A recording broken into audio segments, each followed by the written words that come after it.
Halo semuanya, kembali lagi bersama Newbie Investor. Di video kali ini, kamu akan belajar dari Ramit Sethi, seorang personal finance guru dengan bukunya yang legendaris yaitu I Will Teach You to Be Rich. Iya, sebelumnya kamu bisa support channel Newbie Investor dengan klik like, share ke teman-teman kamu, dan subscribe ke channel ini ya. Terima kasih. Ini adalah 10 basic money rules yang diterapkan oleh Ramit Sethi dalam kehidupannya.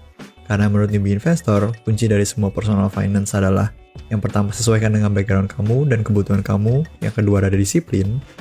Jadi, dengan kita sama-sama mempelajari apa aturan basic keuangan personal Ramit, kita bisa menjadikannya sebagai patokan yang kemudian disesuaikan lagi dengan kebutuhan dan background kita. Dan yang paling terpenting dan yang paling sulit adalah disiplin mengikuti aturan yang sudah kita buat. Perlu diingat, semua hal di bawah ini adalah saran yang diberikan oleh Ramit dan beberapa sedikit tambahan konteks dari Newbie Investor. Bukan berarti kamu harus ikutin 100% semuanya karena ada beberapa hal yang sangat personal. Bukan berarti kamu dipaksa mengikuti semuanya ya.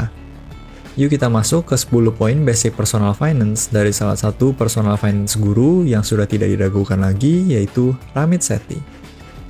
Yang pertama, sediakan 1 tahun emergency fund dalam cash.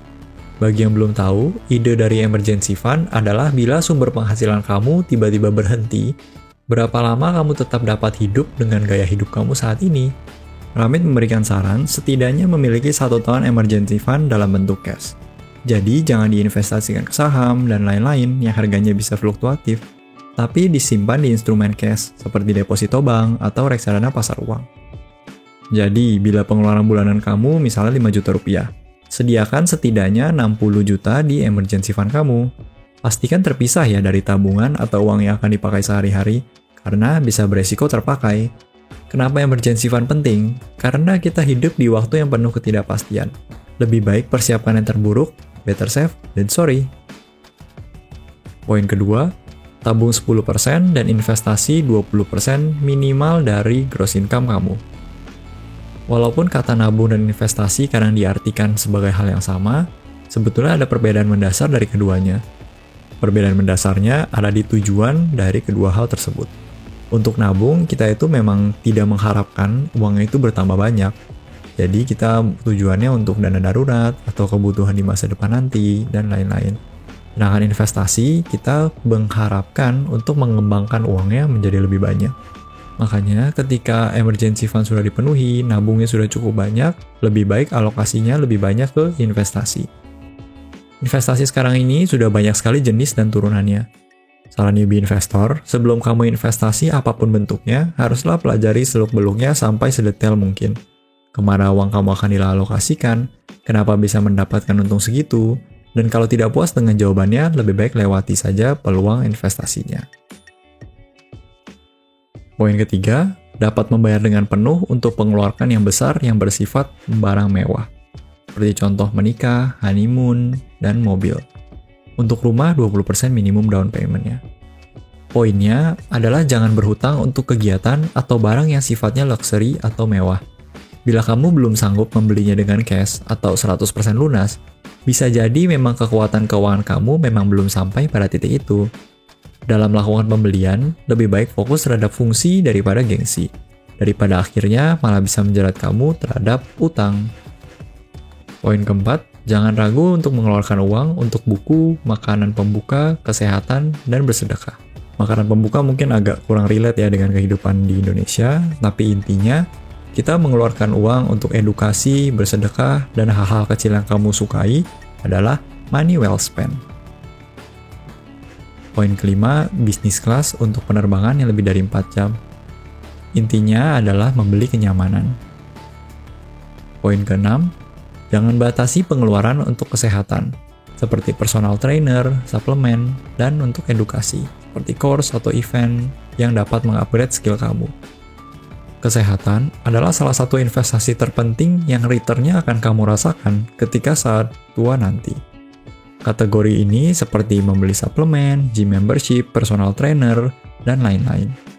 Pengeluaran di bidang edukasi juga janganlah dibatasi, seperti membeli buku, ikut seminar, beli course, dan lain-lain. Tapi harus diingat, ketika kamu beli buku, ikut course, datang ke sebuah event, pastikan kamu menerapkan fokus, yaitu follow one course until success. Prakteknya itu jauh lebih penting daripada ikut ratusan seminar. Jangan sampai kamu cuma ketagihan belajar sana, belajar sini, tapi nggak ada nilai tambahnya bagi kehidupan kamu. Uang yang kamu keluarkan hanya menambah pengetahuan saja, tidak menambah skill kamu.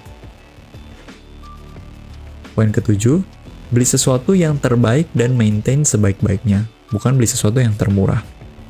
Terbaik bukan berarti yang termahal ya. Intinya adalah mencari barang dengan harga dibanding guna yang paling baik. Misalnya, kamu ganti spare part motor. Jangan cari merek spare part yang termurah, tapi yang terbaik dari segi harga dan keawetannya, walaupun harganya lebih tinggi daripada yang termurah. Mencari yang termurah, walaupun kamu mengeluarkan uang di awal yang lebih rendah, pada jangka panjang dapat membuat kerugian yang tidak terduga. Bahkan dalam kasus spare part motor, mungkin bisa berakibat fatal. Dalam jangka panjang, membeli barang-barang yang berkualitas akan menghemat uang dan waktu kamu. Poin ke-8, pilihlah bekerja dengan orang yang kamu hormati dan kamu suka. Siapa yang pernah dimarahin bos dan gedek banget sama atasan? Apalagi bukan karena kesalahan kamu, dan memang karena attitude bosnya saja yang kurang baik. Ramit menitipkan, gunakanlah waktu kamu untuk bekerja dengan orang yang kamu hormati dan kamu sukai. Coba pertimbangkan pindah ke perusahaan lain apabila atasan kamu sebaliknya. Dengan bekerja di perusahaan yang atasannya tidak baik, kamu akan sulit enjoy dalam bekerja, dan yang paling penting, kamu akan susah untuk mengeluarkan potensi kamu. Karena akan banyak drama-drama tidak penting yang tidak mengembangkan potensi kamu. Dan di sisi lain, kalau kamu adalah bos dalam perusahaan, pastikan kamu membangun kultur perusahaan di mana semua karyawan merasa saling menghormati dan menyukai satu sama yang lain. Poin ke-9, menikahi orang yang tepat. Newbie Investor pernah membaca sebuah pertanyaan dari Robert Kiyosaki yang dapat merangkum poin ini. Apakah pasangan kamu aset atau liability? Balik lagi, ini adalah personal finance. Jadi hanya kamu yang bisa menentukan apakah istri kamu aset atau liability. Ini adalah poin yang paling personal yang terpenting menurut newbie investor. Menikah memang karena berdasarkan kemantapan berdua, bukan karena tekanan orang tua atau hanya sebatas gengsi sama teman-teman yang udah pada menikah, lalu diomongin tetangga, dan lain-lain. Menikah bukanlah sebuah perlombaan, tidak ada yang menang dengan menikah cepet-cepetan. Yang jalanin pun bukan orang lain, tapi diri kita dan pasangan kita sendiri. Poin terakhir, poin ke-10 adalah prioritas di luar spreadsheet. Keseimbangan antara bekerja dan bermain sangatlah krusial. Jangan sampai hidup kita hanya untuk bekerja-bekerja saja. Fokus juga terhadap hal lain di luar pekerjaan.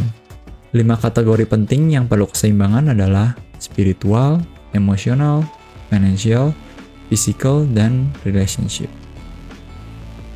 Kurang lebih itu 10 poin personal finance yang dibagikan oleh Ramit Sethi. Semoga dapat menginspirasi kamu membuat rules keuangan kamu. Kamu juga bisa follow akun sosial media Ramit di twitter.com/ramit ya. Sosial media juga dapat menjadi hal yang positif atau negatif. Cara paling mudahnya adalah bersihkan home atau feed sosmed kamu dari banyak hal negatif dan mulai follow orang yang memberikan value positif pada hari-hari kamu. Salah satu contohnya adalah Ramit. Jika menyukai video ini, subscribe bila ingin mendapatkan konten serupa. Thank you and see you in the next video. Bye!